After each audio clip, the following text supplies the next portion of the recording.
हाय सांग मैंने चलो आज आम दही आंबिल बनामा। तो मुई फास्ट काଣା कली पैन रे नून आउ हल्दी टिके दे करी पैन के भल से फुटे दउछे। तापरे माखन आउ बैगन में काटी थिली सेटा के एबे पैन फुटी गला परे यादे ताहाके मुई दे दउछे। मोर पाखे माखन आउ बैगन थिला तो सेतिरे ही आउ भेंडी थिला सेतिरे ही मुई आज दही आंबिल बनाउछे।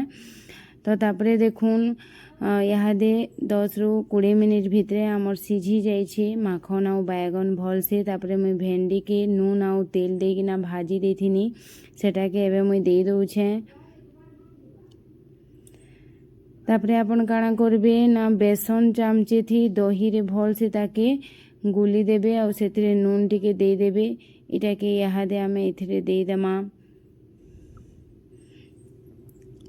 देखुन देला परे यादे रेडी ही गलान। यादे टमाटो के भी भाजी देथिनी नून दे के सेटा भी दे देली। तापरे एबे आमे ताके परझी देमा। तो तेल लेनी यादे 5 फुटन सूखा मिर्चा और मेसिंगा पत्ता दे देछे। एबे देखुन आमर दही आंबिल ही गलान। तो आपण माने भी घरे एंता दही आंबिल ट्राए करुन बहुत बढ़िया लागबा।